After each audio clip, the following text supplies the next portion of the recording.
Right, we'll get going. Good afternoon, everyone, and welcome to CRP's 11th lunchtime launch session.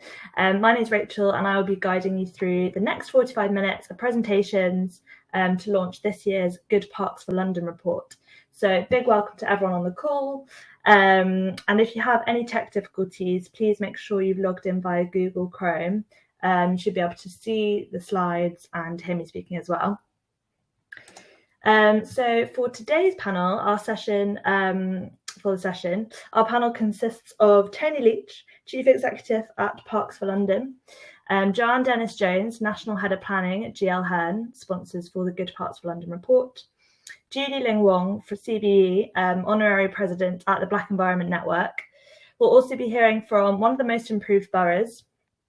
We also have Dave Ebrel from CRP, who will be moderating the chat function to the right of your screens today. So please ask any questions along the way. So this is the agenda for today's session. We'll be launching the 5th annual Good Parks for London report, focusing on how London's park services are performing, how land managers are addressing issues associated with climate change, including its impact on how residents, wider communities and visitors use their local parks and green spaces. But yes, if, as I mentioned, if you have anything you'd like to ask our speakers to hear from them, then please type any questions in the chat box with their name and organisation. And if we don't have enough time to answer these, we'll follow up with a detailed email tomorrow. But firstly, I'm going to introduce Cross River Partnership. So CRP is a sub-regional public-private partnership engaging with people, delivering innovative projects and shaping great places, delivering London's future together. CRP was originally formed to implement cross-river infrastructure projects such as Millennium Bridge, has since diversified to deliver a wide range of environmental, economic and community regeneration projects. We are working with a huge and diverse network of talented people, so we have 9 local authorities, 7 business organisations and 6 strategic agencies in London. We're delivering all the projects that you see on your screen, with London's physical environment becoming more extreme. CRP's portfolio of work also includes advice and guidance on greening in cities. Greening also plays an integral role in the Healthy Streets approach and is vital for improving mental well-being.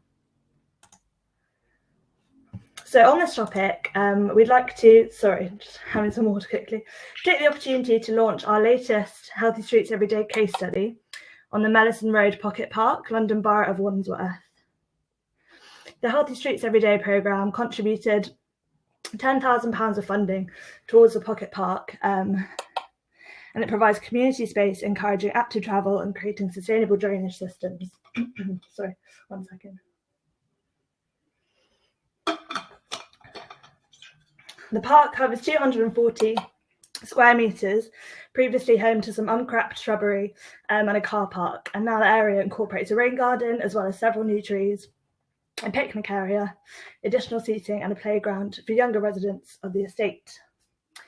So please take a look at the link in the chat to have a more detailed look at a case study. Without further ado, I'd like to hand over to Joanne Dennis-Jones, National Head of Planning, GL Hearn, to introduce the report. So over to you, Joanne. Thank you, Rachel. Hopefully I'm coming through loud and clear to you all today. I've got my water ready as well, and I'm hoping no one's going to knock at the door as normally happens when we all work from home. But good afternoon, and I am delighted to welcome you all to the virtual launch of the Good Parks for London report and the announcement of this year's top performing and most improved boroughs. And GL Hearn is really pleased to be continuing the sponsorship for the Good Parks for London and for this report, which is in its 5th consecutive year. And having joined the business at the start of the year, I can see firsthand how the report, our support for Parks for London, and the great work of all of those involved is an important thread which runs through the heart of the work that we do here at GL Hearn. I've also started reading a book called The Secret Life of Trees, and it makes the case that the forest is a social network, that trees are like human beings and families. They have parents, children, they warn each other of danger, and they also save each other's lives. It's absolutely fascinating to read, but it also really struck me with the level of tree planting that's come through the case studies today. And of course, it's a good read, second only to the Good Parks for London report. But that report really is a must read. it is absolutely jam-packed at its heart of blueprints, concept ideas on how you can really proven to have these different ideas. And they can be replicated throughout London, nationally and even internationally. And they really look at the need to mitigate effects of climate change at its heart. But the report and also the book I've been reading have really got me thinking about the sort of hidden interconnective elements of parks and green infrastructure in our London boroughs that are so critical to their success, but also for our sustainable future. You know, there's sort of bits you don't see day to day, but sort of happen around us regardless. And in particular, I wanted to highlight 3 areas with this in mind.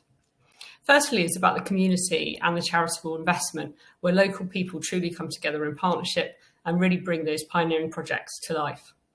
Secondly, fundamental challenges around long-term maintenance and finance, and how the increased use, particularly over the pandemic, has coupled with the needs of different user groups, that really puts the park teams under great pressure, and they certainly have their work cut out to manage those challenges daily. Finally, the green and blue infrastructure of the parks themselves. I mean, I can't even begin to comprehend the complex ecosystems that sit around together and work closely to control temperature, water attenuation, improve air quality, support biodiversity, just to name the 3. But what makes a difference between a park and a high-performance park? Well, I think one of the things that really comes through the case studies for me are 3 elements. That's really key strategy, upfront vision, the policy to implement it, but also partnership working to make sure it's delivered on the ground. And a few examples of that struck a chord with me that I just want to bring to life.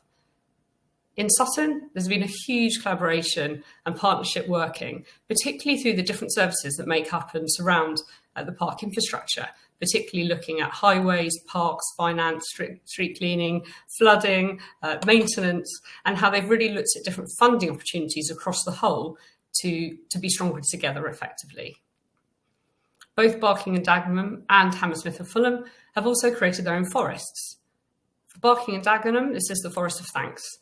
That was planted to celebrate those who went above and beyond during the pandemic, but also to address their climate emergency and ambition to be the green capital of the capital. And that was to create a community forest of scale in an urban area. On the other end is Hammersmith and Fulham, whose ambition was to create the first tiny forest. And that was on a former derelict bowling green. And the ambition there was to create something that's really densely packed using native species, but also with a range of canopy heights, something that would come into the local community for their mental well-being, for biodiversity, but also as an event space. There's so many more that I could talk about, but I know some of my other colleagues will be putting this to the front today as well. So before I hand over, I just want to say how proud we are at GL Hearn to be an advocate and a sponsor of this report since its inception, and to be launching the fish version today. And reading this report, I've been really inspired by the great work that's going on across London. I think sometimes we take that as though that's how it's going to be all the time. But actually, the reality is there's a world-class park offering here right in our city. That's for our residents, for our workers, and for our visitors alike. And the success of those parks is very, very much built on passion and commitment of those who are involved, and long may that continue. So next up, we have our keynote speaker, the impressive Judy Lung Wong, with more detail around the theme of this year's challenges of climate change and the significant role that our green infrastructure has in response. And she'll be followed by a few words from Tony Leach, our Chief Executive, and particularly talking about the ambitions for Parks for London and the criteria of each borough is assessed against. Thank you for your time. Over to you, Judy. I'm just waiting for my slides to come on.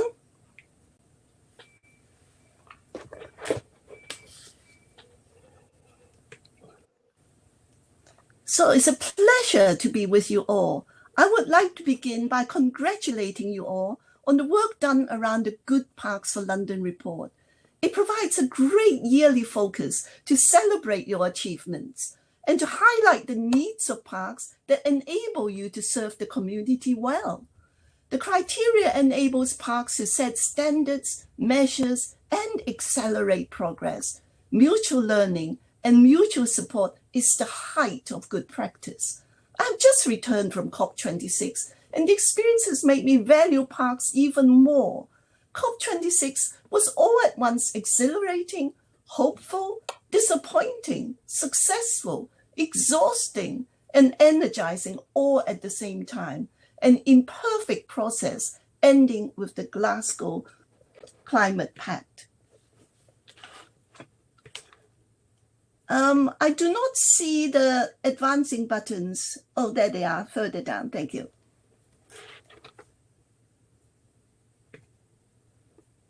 When I first arrived, I was greeted with this on the streets of Glasgow. Posters, "Stop killing us," on old phone boxes. Then across the street, I saw "There has to be." And I thought how thought-provoking it was, until my friend asked me to look closely at the little red letters below. She said this was not put up for COP26 at all, it's always there. And the little red letters said pizza. So there has to be pizza. It made me laugh. And perhaps they are right. Perhaps we do need pizza now and then to carry on. The next morning, there were crowds of delegates in front of the Scottish event campus, the venue for COP26. I was greeted by the chanting and drumming of protesting Brazilian indigenous peoples with their hopes.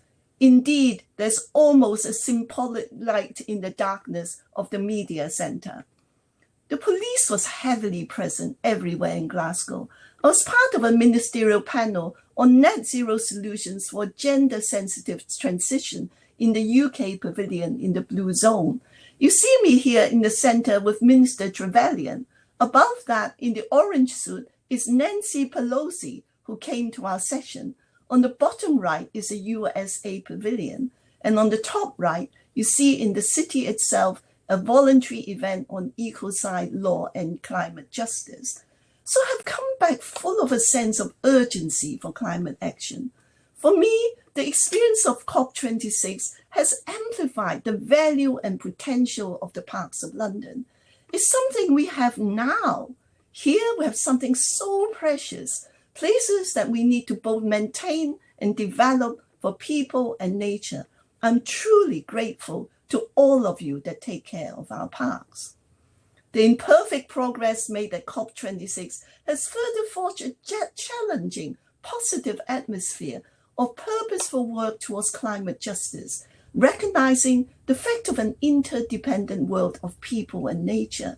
We see that the vocabulary and potential mechanisms for equity set inside the climate change context have emerged in the Glasgow Climate Pact, including loss and damage and a just transition. However, the full manifestation of equity that Black Lives Matter says structurally necessary is yet to come. The historical struggle for a fair and equal world continues in the context of a climate emergency. In London, 41% of our people are ethnic minorities. London has a great reputation for welcoming minorities, and its parks are very much part of the picture. Now I would like to home in on the two most significant aspects of parks in relationship to the climate crisis. Firstly, parks as physical places, ameliorating the impact of climate change, contributing to biodiversity, enabling access to nature as a basis for environmental participation, and improving health and well-being as the foundation for resilience and adaptation. Secondly, parks are hubs for informal education, inspiring and stimulating local communities to take climate action in the park, in their neighborhoods, and within their own lives, plus the all-important campaigning for climate action at other levels. Let's start with the first point about parks as physical places in the context of climate change. We are all part of a global picture of an urbanizing world. The UN Deputy Secretary General asserted it is in cities where the battle for sustainability will be fought, won, or lost. Part of this points to the fact that access to nature is going to be like gold dust in times to come in a constantly urbanizing world. Besides being places that enable the benefits of experiencing the beauty of nature and enhancing quality of life, parks play a significant role in sustaining and laying down the foundations through access to nature to ensure that there will be future generations committed to fighting for sustainability and climate action. In 30 years of participation, I can collapse the whole process into two phrases. We love what we enjoy, and we protect what we love.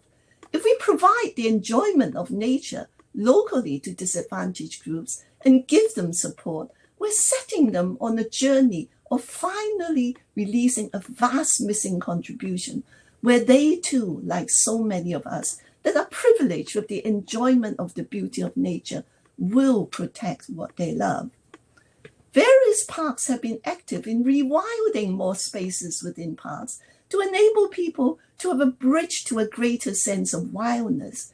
At the same time, there are limits to the experience of nature at large by city-bound people.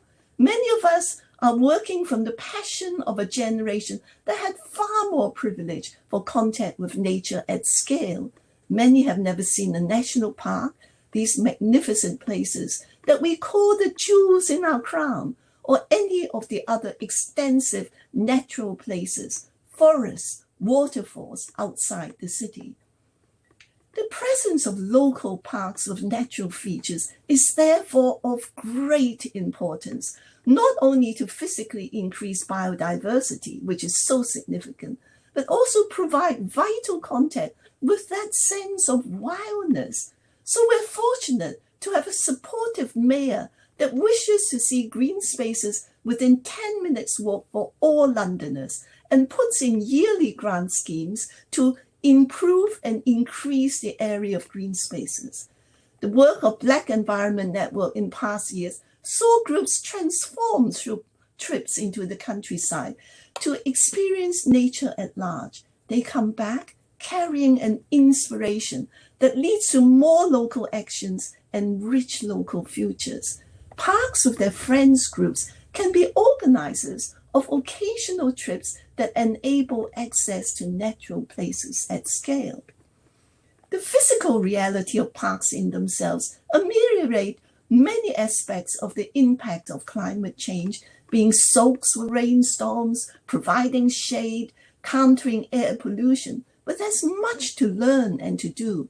There's no doubt that more land managers can confidently develop and expand low carbon, carbon fixing management practices in our parks. In this report, we see great examples of parks making particular efforts to restore natural features that make a difference to flooding, other water issues, and increasing biodiversity. Beckenham Palace Park has created a new water catchment that's also a swimming lake and went on to reforest other areas in the park. Headstone Manor Park uncovered a section of a lost river. All such exciting interventions are achieved through tremendous efforts of working in partnership, including the Environment Agency, local authorities, friends groups, and the GLA. Elected members can really help by directing more funding for the provision of high-quality landscapes with an enlivening mix of areas of wildness, formal features, and activity areas. It's a winning formula that is very attractive to voters. One great strength of parks is that it happily works with the popular perception of gardening and food growing as contact with nature. Wonderful seasonal bedding displays are outstanding features, providing a lot of enjoyment. Lingering in beautiful spaces, sitting under a tree that has been a family friend over generations, provides a quality of solace that goes beyond just contact with nature. Local parks are part of local life. They are hubs and points of stability. Many parks have put in exercise areas, walking circuits, heritage trails, and other points of interest. There's spaces for people to plant flowers and vegetables or to attend beehives. All such activities promote health and well-being, social contact, and community building. Myersfield Park is a great example of a park supporting what people need beyond its boundaries. When it noticed that local people without greenhouses could not start plants off early enough to have a long harvesting season, it took on the growing of an amazing 50,000 free plug plants to the community for their own allotments, gardens, and balconies. Maya's Lambeth Plots project should inspire planners and other professionals to work across all public realm and link into societal themes such as poverty and food security. This storytelling read invites you to help knit its tale, and when you sit down next to it, gives you all kinds of useful information, including self-care in the face of climate change. All parks are teaching parks. As educators and information givers, parks ratchet up the volume and standard of climate-related action, from lifestyle changes to focused campaigning. The work of their parks, by their very nature, bring together social, cultural, environmental, and economic concerns. Green jobs are coming. The government has pledged an investment of 12 billion with an ambition to create 2 million new green jobs. What is the vision of parks to get their share of the cake in training and in green jobs? At the highest level, UN Habitat set up the first global stakeholders forum to recognize it has wasted millions with its massive projects by not involving the local community. It developed a new urban agenda as an extension of SDG 11, linking the environmental agenda with human settlements to recognize the fact of an urbanizing world, pledging to leave no one behind. Parks have a much greater role to play in multifaceted projects using friends groups and its relationship with the local community to facilitate co-created solutions to a range of societal issues combined with the vast net zero agenda. Great work is being done at many levels, from management and innovation to the work of friends and community groups. Thank you to you all. But into the future, let's consider negotiating an expanded role for parks with more resources to underpin the contribution of parks and the park community as a formidable force for climate action. Thank you for listening.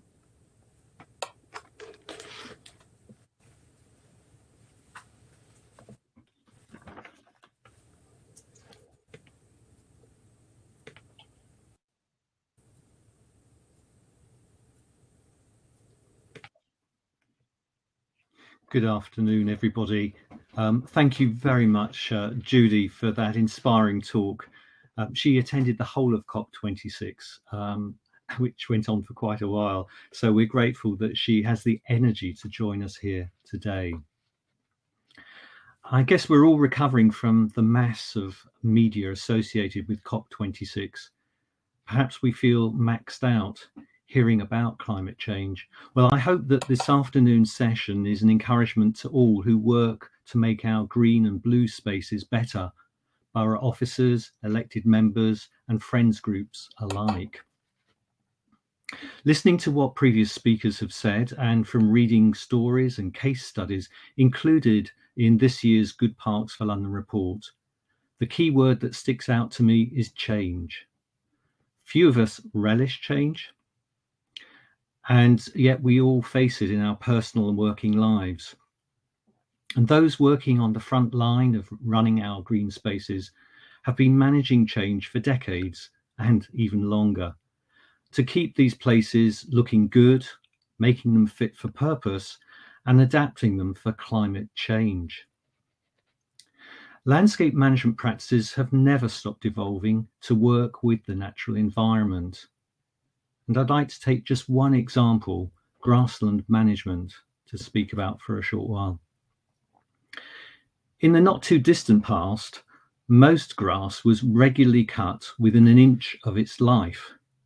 However, some boldly experimented to allow the grass to grow longer to create more diverse landscapes and allow grasses and wildflowers to seed and spread. At first, there was resistance against this change. The fear of hidden litter, broken glass, and dog fouling were often cited as reasons for not letting grass grow long. However, over time, this practice has been adopted widely, and combined with flowering meadows, the tide has turned.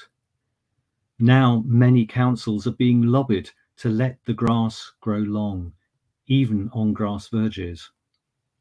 You can find other examples like this in the full report.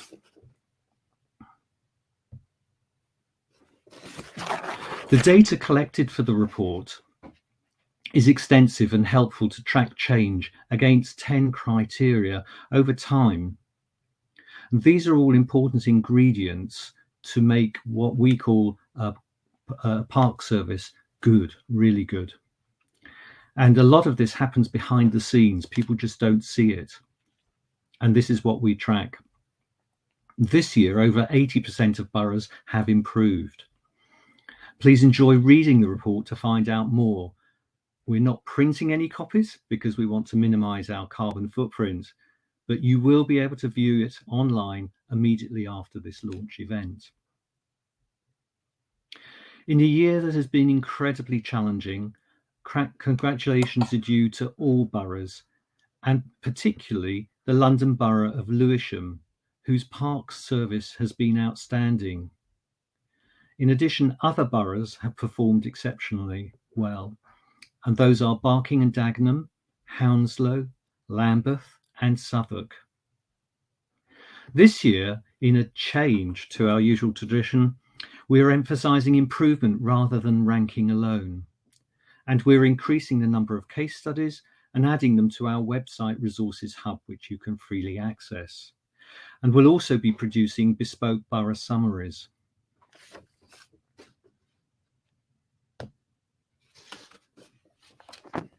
So I can now announce that this year's biggest improvers are Barking and Dagenham, Hackney, Hammersmith and Fulham, Hounslow and Redbridge.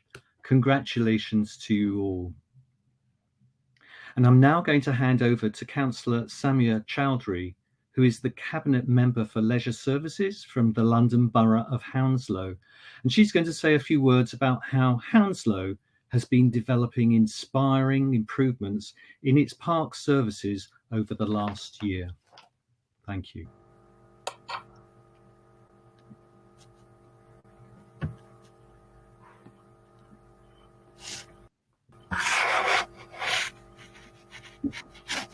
Good afternoon. Thank you, Tony. I hope you can hear me fine. I'm loud and clear.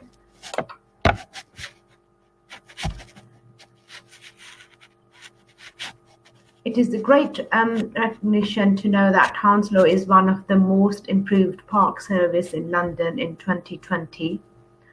It has been a tough year responding to the pandemic and yet working hard to continue to improve.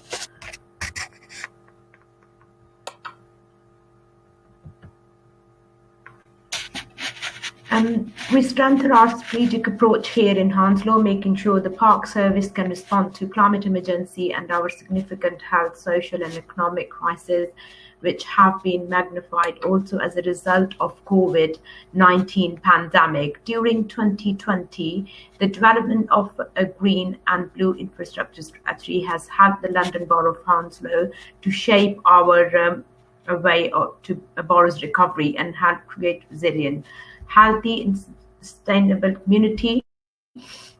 This strategy has helped us to understand where we need to prioritize resources, identify areas of opportunity and give us a clear steer of intervention.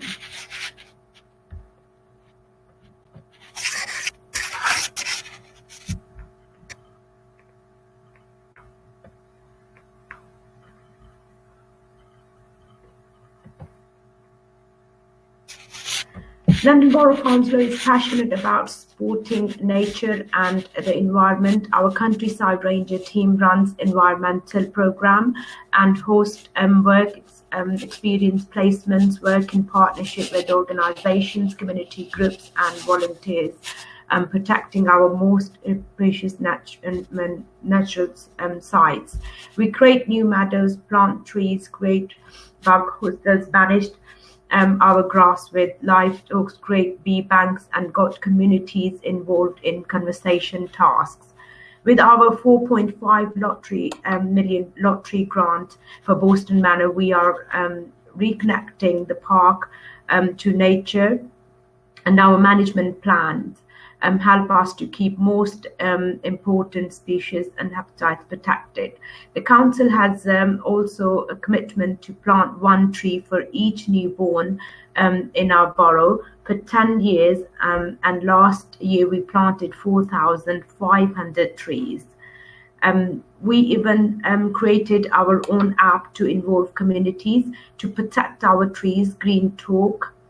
The conversation volunteers organize rides bet and lots of work making with families. And before the pandemic, we counted over 16,000 volunteers hours just in our parks. Hounslow also adopted a circular economy approach for parks. Old car park surfaces have been used to make new pedestrian path, and a new car park surface in one of the parks uses EcoGrid, which is made from recycled plastic rather than tarmac. Hounslow is also looking at the park infrastructure made of recycled material.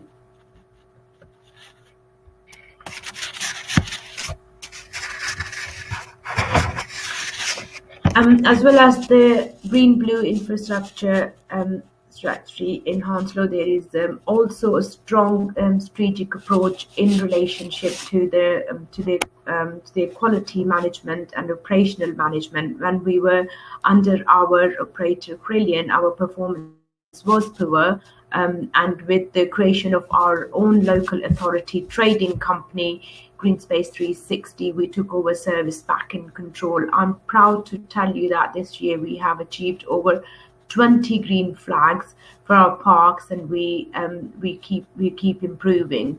But we could not do it in our own. Our work is very much supported and shaped together with our partners and our communities. Our approach is one of preparation and collaboration with our friends of park and volunteers involved from the diverse communities given a position of expert in they have the expertise on their own kind of in helping designing our service, our projects, and supporting them with training and reviewing how we can work together better.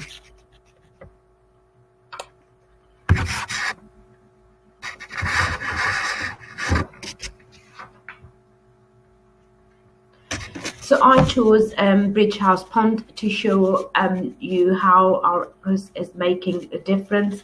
The park was developed, and thanks to the local friends group and volunteers, we were able to transform this space with volunteer groups. The park was led by antisocial behaviour, including drugs taking and a lot of other things happening with ASB, and it was kind of people were not feeling that they were welcome to be there. The pond was badly overgrown and was very barely visible. The friends were successful in securing the pocket park funds from central government funds, from groundwork, Tesco and Heathrow Airport, which combined with other funds from council were used to improve the park.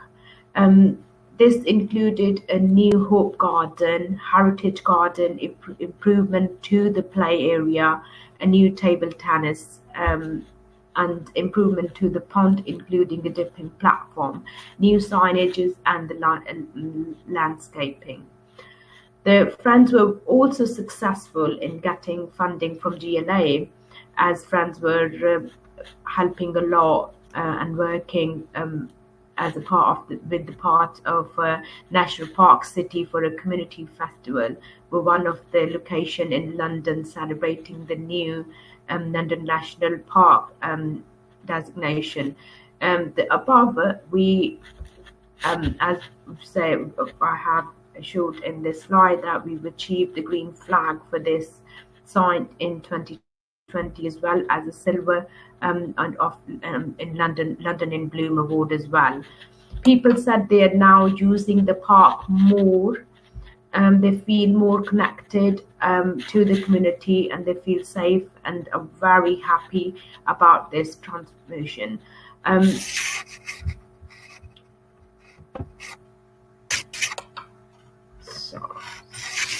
So this is what parks are all about. As we know how extremely valuable they are, our community, to us and our communities and individuals, and I'm proud to be a cabinet member for this very important service. We only achieved what we achieved because we worked hard and together with communities as a real team. And I would like to thank you, Parks for London, for recognising our work, and this is recognition for all of us and for all who have made it happen. Thank you.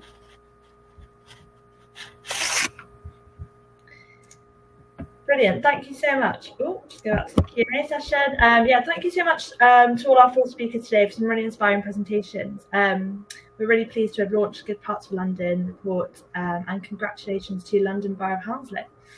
I've had a few pre-asked questions from the audience, and there's roughly kind of 2 minutes available for an answer on these. So we'll start with Joanne, if you don't mind. So Matthew Frith from the London Wildlife Trust has asked, as well as various adaptive measures being implemented to make green and blue spaces more climate resilient in London, what management practices are being advocated, if not already adopted, to reduce climate emissions across the sector? Thank you, Rachel, and hopefully I'm pressed all the right buttons. I'm back on again. Certainly interesting one. I think from our perspective, it's very much from the sort of feasibility master plan side of it, and perhaps some of the others might want to add on in terms of further down the line. But certainly from those, experience from things like the Condell Burnt Oak feasibility study, some of these spaces, it's really about a kind of reduced maintenance programme. Tony touched on that a bit with the grasslands, where you've got the dual benefit not only of doing less maintenance to these areas around sort of wildernessing and introducing more wilderness areas rather than the sort of much more manicured and managed spaces where you get the biodiversity. You also get a lot of help in terms of funding and maintenance costs as well that go hand in hand with that. So that's one of the things that's happening. I think we've seen a lot of that across London. Royal Parks are changing their mowing regime as well, Greenwich as well. But I think it's more looking at the detail behind it. So you have to be really careful about the right species in the right locations as well, particularly things like leaf drop, pollutant resistant, but also about the right design so you don't add additional pressures onto areas to sort of overload those budgets. So, Tony, I don't know if you've got any other comments you want to bring in on those. The only thing I'd add is that managing parks and green spaces and blue spaces is a real balancing act between providing for people and at the same time wildlife, and so the changes in management, or any changes in management, will have implications both known, and sometimes you don't discover it until you've made those changes. I think too that, as I illustrated with my example about managing grassland, is that it takes a few brave boroughs or other land managers, because local authorities aren't the only people who manage our green spaces, to be bold enough to try something different. And I'll just give you one example, which is close to my heart, is to try and deal with the big problem of litter in our parks. And some boroughs have experimented with not necessarily putting in more bins, but doing the opposite, taking them away, so that they are reducing the amount of litter that's being left. And it's been very interesting. Doesn't work everywhere the same, but actually in some places it's actually reduced the amount of litter and the need to remove it, which is costing an awful lot of money that could be better spent elsewhere.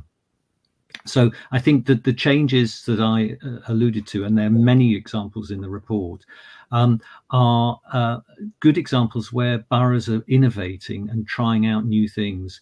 And part of our role as Parks for London is to encourage boroughs to share that good practice, learn from each other, and therefore roll those things out. So getting back to Matthew's question about practices not being adopted yet, it's down to it's those ones which have maybe the capacity, the skill set to try something different, to do things differently and test it, and then once it's been proven to work, then it's other boroughs are more keen to follow suit. Perfect, thank you, Tony and Joanne as well. Tony, while we're with you, I might just go to you and your question. Tom Denhoff from Denhoff Design has asked, is there a strategy to reduce regular mowing of lawns in parks in larger areas, as clearly more wilderness needs to be embraced? Oh, that's an interesting question. A strategy. Every space is unique, and so applying a carte blanche approach to its management, be it just grasslands, is not necessarily the best solution. And each park, depending on whether it's a small pocket park or a large park, whether it's in inner London or outer London, will need to be dealt with differently. And so what we encourage, and many boroughs do, is to follow the good practice that the Green Flag Award encourages boroughs to produce individual park management plans, which looks at all the different habitat types and plans ahead for how they're going to manage those spaces. So it's a kind of horses for courses, but sticking with the whole thing about grassland, is that there are so many different types of grassland, and whilst the agenda about rewilding is very popular at the moment, it's not necessarily the answer everywhere. So, for example, there are some very important habitats of acid grasslands, for example, which you do not want to rewild because they're very rare, and they need to be protected from encroachment of other species.